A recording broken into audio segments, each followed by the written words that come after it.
Welcome to Van Life Tips with Nat and Abby. Today's lesson, we will be talking about how to find free campsites. I must also point out that my shirt is very wrinkly because I live in a van, so don't give me crap for it. Alright, let's start with number 1. Do some general research of the area where you'll be camping. For example, Abby and I knew that we would be traveling in the US, so we did our research and found out that there are some public lands that you can camp on. This includes Bureau of Land Management, National Forest and some wildlife management areas, state forest, and grasslands. For BLM and National Forest, you can stay up to 14 days for free. Some areas might have restrictions, however, so make sure that you do a little research and you check. Number 2, use apps on your smartphone. When we first started out, we used a website called www.freecampsites.net. You could enter your location and it brought up a list of nearby campsites. It was decent, but our camping game really changed for the better when we discovered iOverlander. This is an app that is super user-friendly.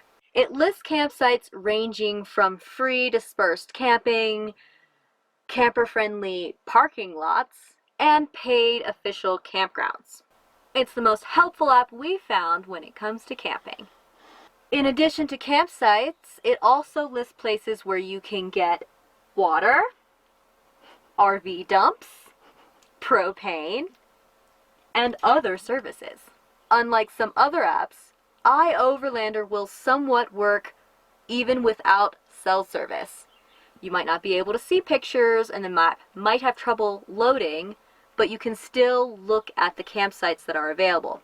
This is especially important for us because we spend a lot of time in areas without cell phone service, like national parks, national forests, etc.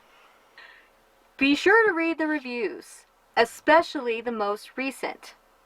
We read through reviews on several different spots before making a decision on where to camp. Besides iOverlander, there are several other apps available: Campendium and Park for Night. We haven't really used these much. Like we said, iOverlander is our favorite. If there aren't sites on iOverlander, we may check these, but we really prefer iOverlander. Come on. Number 3. Bring everything with you that you need. This includes water. Finding free camping is a lot easier when you can dry camp or boondock. This means including everything with you. That includes toilet, stove, water, etc., so that you don't have to rely on services that are provided by paid campgrounds. We have found some free camping that offers some charcoal, stoves, pit toilets, and running water. However, that is the exception and not the norm. We knew this ahead of time, so that's why we built our van to be off-grid. Number 4. Plan to get to camp early. This one only applies to camping in nature. If you're stealth camping in a city, you'll want to do the opposite. But that is for another video. What do we mean by early? Sometime in the afternoon, really anytime before it gets dark. Why early? A lot of campsites are down a long, dirt, bumpy road. You're gonna want daylight to see those potholes and avoid those bumps. Campsites can be difficult to see in the dark. If the intended campsite does not work out for some reason, you're going to want to make sure you have ample daylight to find a new spot. Number 5. Have a plan B. It is possible that you will get to a site and it doesn't work out. Always have a backup option. For example, Abby and I recently went to an iOverlander spot only to arrive to new no camping signs that had just been put up. The next available campsite was another 30 minutes away and it was starting to get late. Luckily we made it, but always make sure you have another plan. Number 6. Avoid arriving on a weekend.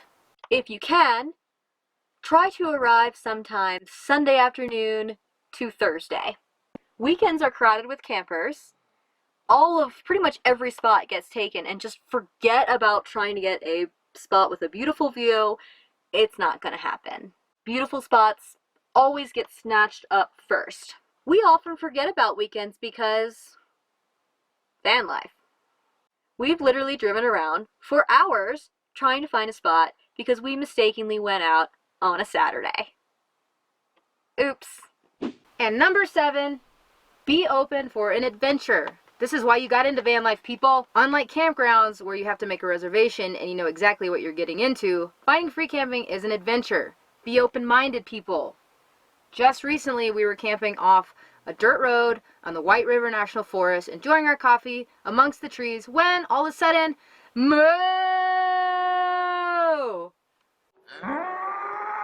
A herd of cattle came whipping across the van, men on horseback and dogs, and it lasted probably 45 minutes, and we got to see a show.